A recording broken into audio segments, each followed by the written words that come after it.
León de Marco, bueno, primero hay que decirle músico, ahora también con este cómic que acaba de sacar, aparentemente también es escritor. Cuénteme cómo ha sido publicar este cómic, de qué necesidad ha nacido, y bueno, fundamentalmente usted es músico también, ¿no? Así es. Primero que nada, muy agradecido por el espacio, muy agradecido por la entrevista y por esta oportunidad de conectar con la gente que en las plataformas digitales nos puede seguir. Y tu público, doctora, que aparte es un privilegio también poder llegar a otros oídos, a otros escuchas y a otros lectores. Y bueno, pues consecuencias ha sido una aventura que creo que es de las obras más grandes que he tenido la oportunidad de hacer en mi carrera. Y primero es una ópera metal que surge Mm, sí desde el punto de vista musical. Hay un trasfondo, hay dos elementos importantísimos que menciono siempre en las entrevistas y también comunicándosela a los jóvenes. Es una obra que está más orientada a los jóvenes, pero que en nuestra experiencia los padres también han valorado mucho y han solicitado mucho por los temas que mm, trata. Principalmente tuve oportunidad de girar en el estado. Yo vivo en León, Guanajuato, y ujú. tuve la oportunidad de girar en el estado, acercándome con conciertos didácticos a la comunidad juvenil, a la comunidad estudiantil del nivel medio superior, del nivel superior un poco, pero es más como en el medio superior. Estas dinámicas que tuve la oportunidad de hacer con los jóvenes eran unas dinámicas que se nutrían de teatro, se nutrían de música, obviamente, e inclusive el arte pictórico apareció en dinámicas muy bonitas para poder manifestar lo que era para ellos una relación de pareja. Y los temas que empezamos a manejar o que empezaron a surgir de su necesidad era principalmente la deserción escolar, que tenía mucho que ver con estos embarazos no deseados, con la Claro. cuestión de la violencia. Estaba muy de moda el bullying y el tema, ¿no? Se puso muy de moda, de repente lo desaparecieron como si ya no existiera. Y los chicos manifestaban estas inquietudes y unas historias muy, muy fuertes, muy contundentes que decidí plasmar en un guión que poco a poco fui construyendo. El otro pilar es la participación en un centro de readaptación, que fue una experiencia muy, muy fuerte, en donde los internos participaban. También tuvimos la oportunidad de tocar varios conciertos didácticos para ellos y fue una experiencia que me marcó definitivamente. La primer viñeta que aparece en manos del grandísimo maestro José Luis Pescador es una viñeta que está ambientada precisamente en este ceferezo en el cual los presos se formaban, aunque yo no sabía porque yo estaba dentro del espacio para tocar, y a diferencia de un concierto tradicional, yo tengo que esperar a mi público. En el caso de los eferesos, no es al revés, que usualmente el público está esperando al artista, ¿no? Que salga al escenario. En esta ocasión me tocó a mí esperar, y mientras iban entrando con un perfecto orden, recuerdo que el grito de guerra, de disciplina de ellos era orden, respeto y disciplina, pero era un grito ensordecedor, donde yo pensé que eran los custodios los que gritaban, y después me di cuenta que no nada más eran los custodios, sino que también eran los internos. Y cuando ellos iban entrando, Mónica, era una danza macabra, yo decía al principio, porque ves de todo. Ves gente muy joven, gente muy madura, ves gente que es como muy pulcra, ves gente, no los ves como el típico malo de una película, ¿no? Que pudiera tener cicatrices, que pudiera tener un rostro recio. Tú ves personas normales como tú o como yo y como todos los escuchas, en los cuales pues para mí era muy interesante. Fui creando esta música mientras iban entrando y esa es la introducción de esta ópera metal cómic progresiva de Consecuencias. Ese es a grandes rasgos el origen y el trasfondo. Me llama mucho la atención la comunicación. Estuve en la Feria de León viéndote y me llama mucho la atención esa forma de comunicarle a los jóvenes, teniendo en cuenta que tal como tú lo cuentas, tú conoces la problemática de ellos, digamos, ¿no? Y por otro lado, me pareció brillante el cómic, la ópera, cómo presentas el libro, tratando de acercarte a ellos, digamos, ¿no? Sí, creo que ha sido un gran esfuerzo el que hemos intentado. Voy a aprovechar para poner un Sí, poquito de claro, por trasfondos que le vayan supuesto. conociendo. Y ha sido un gran esfuerzo porque las plataformas digitales han transformado la experiencia sonora en el público en general, no nada más en los jóvenes. Y hay otra cuestión, los artistas independientes nos dejaron más que fuera de la Mm. ecuación. Cuando no tienes una compañía que te respalde con estas campañas intensas para llegarle a la gente, cada vez que yo enciendo mi plataforma de uso común, me bombardean con muchos artistas que yo ni siquiera seleccioné y no me dejan opción. Siento que al público, nuevamente, desde la televisión ya pasaba, pero ahora le imponen ciertos artistas como si fuera una necesidad de vender. Creo que esto lo conocemos los que estamos en la industria, pero yo me quedé, nosotros nos manteníamos, Mónica, muy bien en el tiempo de vacas flacas, los artistas independientes me entenderán muy bien, vendiendo discos. Y en todos mis eventos, pues yo vendía discos. Afortunadamente ya tengo un ópera metal que también está en plataformas digitales, se llama From the Ashes, registrada con el nombre del grupo que se llamaba Psychonecron. Y ahí se vendía mucho porque la portada era una portada más teatral, más elegante. Y también vendía el disco de mi gran maestro, otro disco que es de otro corte distinto, que tiene que ver con guitarra flamenca, cubanía, y eso me permitía mantenerme.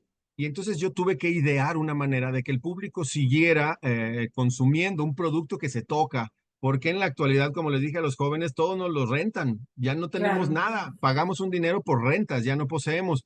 Y entonces el cómic vino a ser una opción muy viable para mí, para que en cada concierto, en cada presentación tenga un producto que el público se lleve. Y ahora en el lenguaje, que ya no nada más es para jóvenes, eso me ha dado mucho gusto, porque hay todo un mundo de gente madura que ha consumido cómics en toda su vida y que creo que también los va a empezar, nos va a empezar a seguir o a consumir este producto para apoyarnos a nuestra labor de, pues, de ser artista de manera regular. Por eso Sí, decidimos tener ese lenguaje para acercarnos a la gente. el otro día dijiste algo, que si las plataformas murieran, dejaríamos de tener todo lo que pensamos que tenemos, digamos, ¿no? Yo me Es una acuerdo, ilusión. sí, yo me acuerdo que tenía una pared llena de discos y las vendí porque ¿para qué voy a tener los compartí si ya lo uso en Spotify, ¿no? Yes. Independientemente que después me di cuenta de cómo se escucha y todo eso, pero bueno. También me gustaría mucho que hablaras de tu perspectiva flamenca, digamos, ¿no? Que ves el mundo como si fuera flamenco, ¿no? Sí, yo tengo esta herencia desde muy pequeño. Ujú, Mi familia tiene como mucha familia latinoamericana. Tenemos una gran influencia, no nada más de España, sino en mi caso tengo mucha influencia árabe. Mi apellido de pila es Almaguer o ujú, Almoguer. ujú. Entonces, tengo esta fuerte herencia arábiga. De hecho, hay anécdotas muy simpáticas que en España me han detenido para pedirme los papeles porque pues mis rasgos árabes no los puedo ocultar, ¿no? A lo mejor también por la migración marroquí. Y bueno, lejos de que sea algo indignante, pues para mí hasta siento orgullo, ¿no? Digo, Claro. si de algo cabe.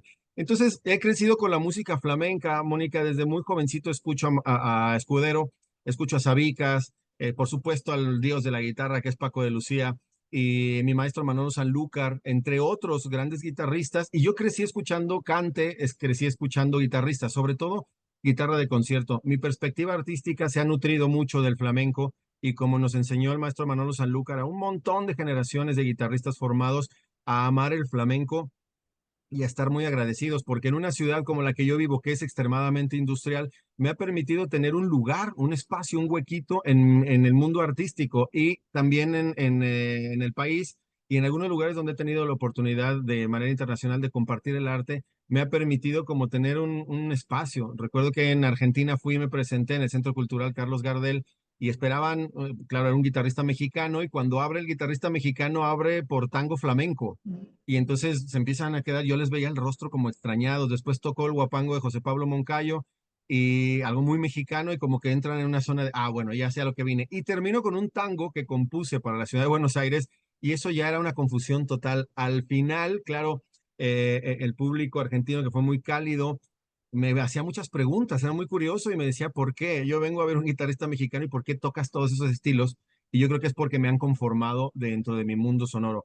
Entonces, me ha permitido entrar a contar historias, pero yo siempre he sabido que soy un contador de historias más que un músico flamenco, más que un músico metalero, más que un músico de folclore. Soy un contador de historias, por eso decidí este tipo de lenguaje. Ahora, tú estás muy formado, digamos, eres actor, eres un gran guitarrista, eres compositor y también cantas. Te escuché cantar en un Ah, homenaje a José Alfredo Jiménez. Cuéntame en qué consiste ese homenaje y qué es lo que estás haciendo con él. Ay, sí, es lindísimo porque aparte soy muy como de diosidencias y de decretos y esta entrevista es importantísima, Mónica, aparte del placer de haberte conocido. Ahora en la entrevista te estoy tuteando, pero sabes que te tengo un gran respeto y No, admiración por favor. y en la comida yo estaba súper encantado. Hace un tiempo, Mónica, que yo decreté en la vida o le pedí a la vida estar en un círculo de gente de ideas, de gente de Mm. pensamientos y yo tengo un plan suicida para mi retiro artístico, que es el de ser escritor. No sé si sea suicida o no.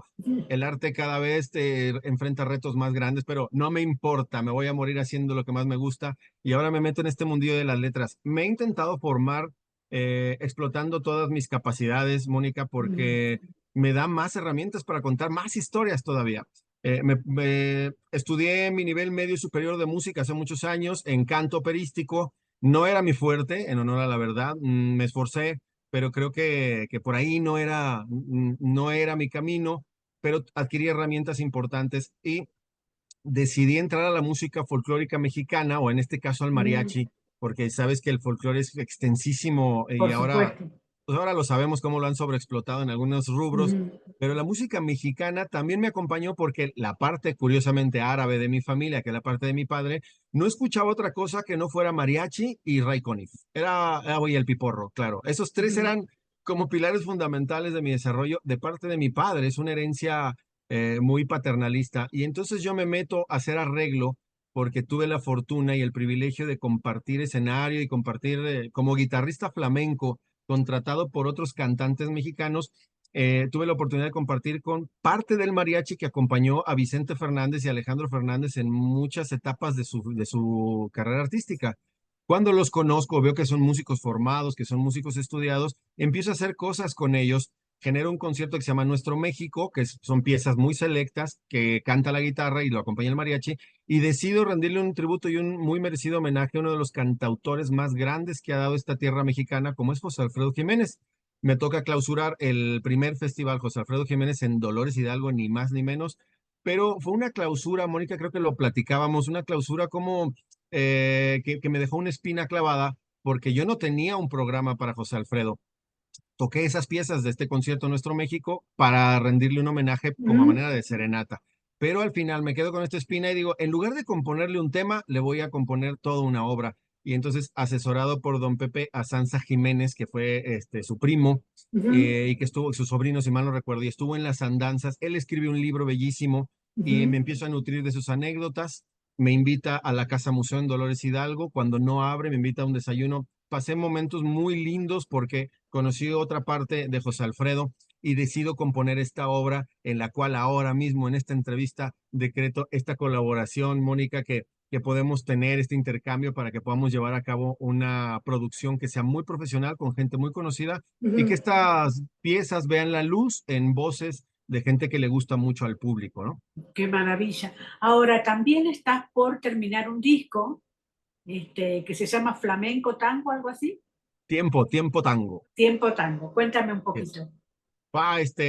Otra vez soy muy inquieto y yo me formé en el conservatorio, como antes se llamaban, me formé como compositor, Mónica, y Mm. entonces mi interés, el maestro Manolo Sanlúcar es un referente vital para Sí, mí. claro. Y Manolo Sanlúcar no dice nada o no decía nada, que en paz descanse, pero con su ejemplo me fue moviendo mucho y esta reflexión me lleva a estudiar la música para componer sinfonías, para componer Mm. cuartetos, para hacer conciertos. Y en esa línea empiezo a considerar que tengo muchos lenguajes, repito, para poder expresarme. Tengo la oportunidad de ir al Festival de Tango de Buenos Aires, si mal no recuerdo, en el 2017. Voy y doy un par de recitales y tuve la fortuna también de conocer al maestro Ariel Pirotti, entre otros grandes Ujú. artistas, porque las orquestas argentinas tienen pacto con el diablo, yo decía, tienen un pacto demoníaco. Y empiezo a componer música. Antes de ir a Buenos Aires, yo empecé a componer un tango que se llama Tiempo Tango, inspirado en un documental que, si mal no recuerdo, se llama El Café de los Maestros. Ujú. Ese es un documental bellísimo y al último, una gran cantante, que no me viene el nombre ahora, pero hace como una especie de poema que termina diciendo tiempo tango. Y entonces a mí me gustó mucho y lo adopté para el disco. Y esta pieza que ya va a salir, bueno, a finales de este año la estreno en plataformas digitales, tiene tango flamenco, tango argentino, tanguillo flamenco y trae esta fusión y esta amalgama. Y el resto del disco que estoy preparando tiene un malambo, por ejemplo, Ajá. que quiero con algo de folclore. Hice un poquito de influencia de milonga en una pieza que se llama El Asado, que está inspirado, obviamente, en el asado, pero también está inspirado en esta pieza del Ángel de Astor Piazzolla, en donde empiezan a acumularse melodías de manera contrapuntística y es toda una aventura. Metí también hay unos gargantangos, como a veces le llamamos entre nosotros, que vamos a llevar a Madrid en breve. Y es una fusión en la cual tiene tango flamenco, pero estoy cantando Garganta con Arena de Don Castaño y aparte suena Carlos Gardel. Y al último una pieza bellísima, Mónica, que es que eran de profetas, que ahora me voy a acordar cómo se llama el autor, Discépolo, ¿no? Que hace este cambalache que yo Claro, le decía a mi, cambalache, sí. el cambalache, que yo le decía a mi padre en vida, padre, esa es tu canción, ese es tu Ajá. tango, porque a mí me parece que refleja lo que hemos estado viviendo como humanidad desde el 506, dice, ¿no? Hasta el 2000 también. Y entonces yo la canto con mucho cariño y con mucho entusiasmo porque fueron los primeros tangos que me acompañaron llegando a Buenos Aires. Entonces, este disco tiene flamenco, tiene música argentina y tiene la mexicanía que no lo puedo ocultar y un poquitito de jazz. Perfecto. Bueno, por supuesto que te vamos a llamar cuando salga el disco. La última Ya. pregunta es que se van ahora a España, a presentar todo tu trabajo. Y también quería preguntarte, ¿qué pensarías si una disquera te hubiera apoyado? No sé, me parece que decides tu carrera con mucha libertad y con mucha responsabilidad, y no sé si una disquera podría haber hecho eso, ¿verdad?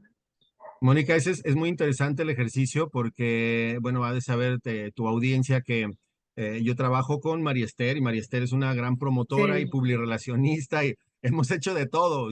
Yo creo que el artista independiente en México sabe que tiene que abrir el lugar, bueno, tiene que tener las llaves del lugar, llegar a barrerlo, llegar a limpiarlo, acomodar las butacas. Cada vez que te metes a la producción de manera independiente, estoy exagerándolo un poquito, pero a veces así pasa.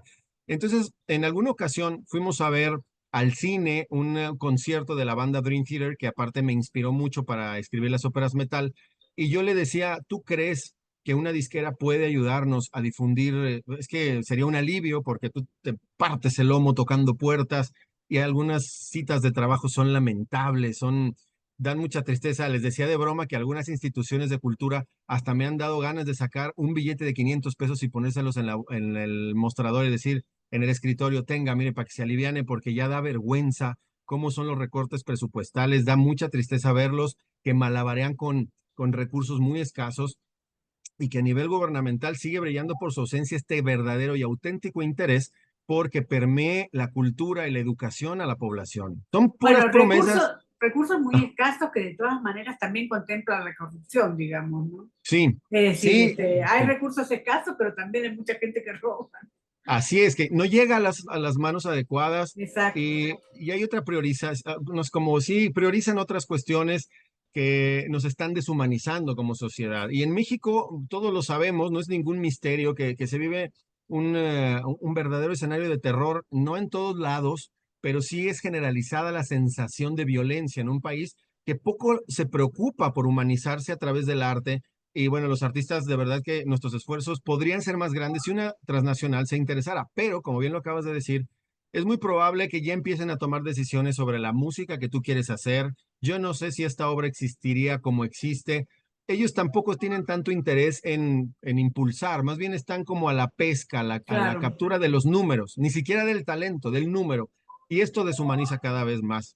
En breve yo te contaba, te compartía cómo Frank Zappa nos decía en una entrevista, un geniazo, que cómo seleccionaban a los artistas antes, ¿no? Que te decía que era el tipo gordo, Frank Zappa lo dice, el tipo gordo, bigotón, que fuma puro y que dice, ¿por qué no? Cuando tiene una propuesta. Y en la actualidad, los números de las plataformas digitales parecen, que es el algoritmo maldito, parece regir qué debemos escuchar. Ahora una máquina, un algoritmo, un ente que ni siquiera conocemos, que pareciera ser un mito, decide qué vamos a impulsar. Me parece que está totalmente errático el enfoque porque hay muchas propuestas muy valiosas que no tienen la visibilidad que tendría una propuesta de algoritmos inimaginables y deciden impulsar a la otra en lugar de darle peso a la propuesta que puede proponer algo de crecimiento y un entretenimiento de mayor calidad. Entonces, una disquera nos hubiera podido ayudar, todavía estamos abiertos, no estamos cerrados. Distribución y disquera, creo que estamos todavía abiertos, pero ya podemos poner nuestras condiciones porque sabemos cómo funciona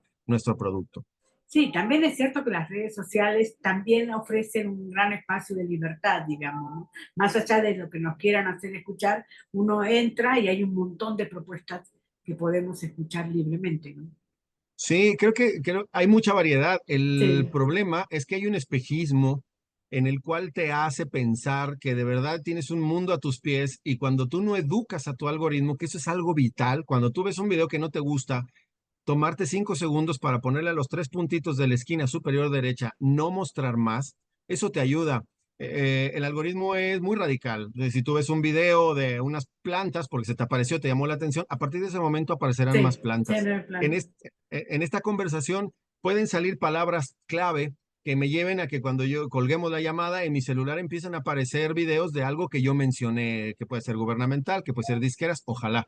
Educarlo nos va a ayudar mucho a que las propuestas lleguen y los que somos independientes, si no metemos una gran cantidad de dinero, que a veces no estamos para eso, pues no vamos a llegar lamentablemente a un gran público que está esperando esta propuesta. Muchísimas gracias, mucha suerte con el cómic y nos estamos viendo.